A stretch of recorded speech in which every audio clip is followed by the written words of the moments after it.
नमस्कार, मैं हूँ रुचि शर्मा। वेब3 की तमाम बड़ी खबरें लेकर हाजिर हैं हम। ऑस्ट्रेलियन एसेट मैनेजर मोनोक्रोम ने global listing exchange CBOE Australia पर अपना प्रमुख spot bitcoin exchange traded fund launch करने की योजना बनाई है। मोनोक्रोम ने जुलाई 2023 में अपने स्पॉट बिटकॉइन ETF के लिए आवेदन किया है। अगर मोनोक्रोम बिटकॉइन ETF को मंजूरी मिल जाती है तो ये डायरेक्ट बिटकॉइन होल्डिंग की अनुमति देने वाला ऑस्ट्रेलिया का पहला बिटकॉइन ETF बन जाएगा। ऑस्ट्रेलियन रेगुलेटर्स ने पहले से ही 2 एक्सचेंज ट्रेडेड प्रोडक्ट्स को हरी झंडी दे दी है जो CBOE ऑस्ट्रेलिया पर स्पॉट क्रिप्टो एसेट्स को एक्सपोजर देते हैं, लेकिन ये ETPs सीधे बिटकॉइन नहीं रखते हैं बल्कि वे स्पॉट बिटकॉइन ETFs के एक्सपोजर के साथ इन्वेस्टमेंट प्रोडक्ट्स में निवेश करते हैं। ऑस्ट्रेलिया में अपने स्पॉट बिटकॉइन ETFs को सूचीबद्ध करने के लिए एसेट मैनेजर्स को पहले एसेट मैनेजर से मंजूरी लेनी होगी और फिर लिस्टिंग के लिए एक्सचेंज पर आवेदन करना होगा। मोनोक्रोम को पहले ही ऑस्ट्रेलियन सिक्योरिटीज एक्सचेंज से मंजूरी मिल चुकी है। उम्मीद है कि CBOE ऑस्ट्रेलिया जून तक अपने एप्लीकेशंस को मंजूरी दे देगा। बढ़ते हैं अगली खबर की ओर।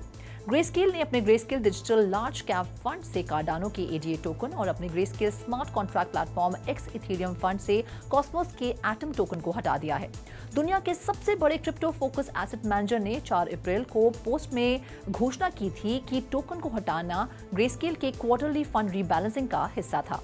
टोकन बेचने से प्राप्त आय का उपयोग मौजूदा फंड कंपोनेंट को खरीदने के लिए किया गया था। ADA टोकन को हटाने के बाद ग्रेस्केल के लार्ज कैप फंड में अब 70.96% बिटकॉइन, 21.84% ETH, 4.52% सोलाना, 1.73% XRP और 0.95% AVAX शामिल हैं। बाकी अहम खबरों के लिए करते हैं विशाखा का रुख। निकाय रिपोर्ट के अनुसार जापानीज टेक्नोलॉजी कॉन्ग्लोमरेट की बैंकिंग और फाइनेंशियल आर्म सोनी बैंक ने पॉलीगॉन ब्लॉकचेन पर अपना खुद का फियाट पेग्ड स्टेबल कॉइन जारी करने के लिए एक प्रूफ ऑफ कॉन्सेप्ट शुरू किया है।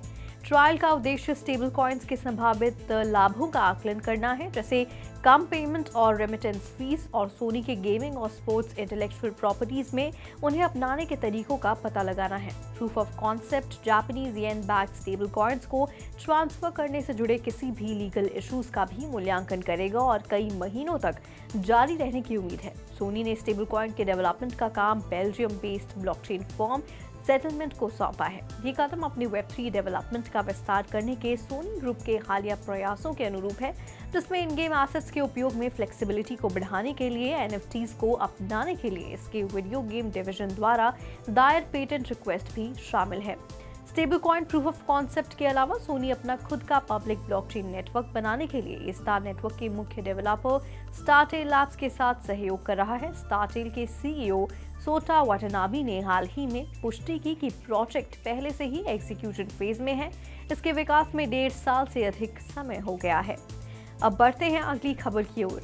डिजिटल पेमेंट्स के क्षेत्र में दुनिया भर में लीडिंग कंपनी पेपाल अपने इलेक्ट्रॉनिक रेमिटेंस प्रोवाइडर जूम द्वारा समर्थित एक नई सर्विस शुरू कर रही है, जो कि अमेरिका नागरिकों के लिए स्टेबल कॉइन में क्रॉस बॉर्डर पेमेंट्स करने की अनुमति देती है। कल से सभी पेपाल कस्टमर्स पिछले साल अगस्त में बनाई गई कंपनी की स्टेबल कॉइन PYUSD को जूम के माध्यम से USD में परिवर्तित कर सकते हैं और 160 से अधिक विभिन्न देशों में दोस्तों और रिश्तेदारों को आसानी से विदेश में पैसा भी भेज सकते हैं।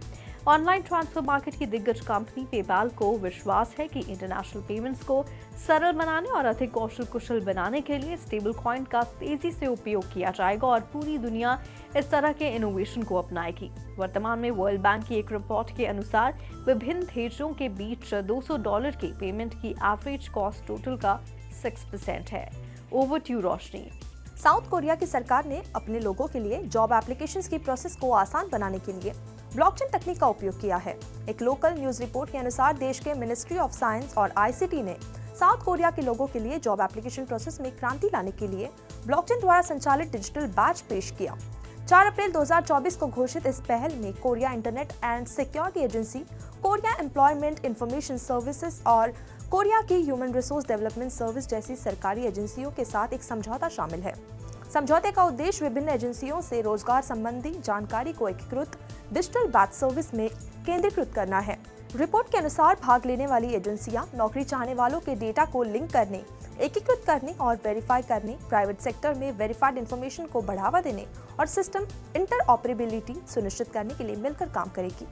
डिजिटल बैच सर्विस को रोल आउट यूजर्स को डॉक्यूमेंट्स को फिजिकली प्रिंट करने के तनाव के बिना इलेक्ट्रॉनिक रूप से अपने डॉक्यूमेंट्स और एकेडमिक अचीवमेंट्स को कंपाइल करने का अवसर प्रदान करके देश में जॉब एप्लीकेशन को सरल बनाता है।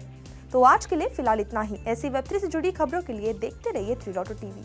ऐसी और ज़्यादा अपडेट्स के लिए हमारी वेबसाइट www.3versetv.io पर लॉग ऑन करें या फिर स्कैन करें QR कोड। Thank you.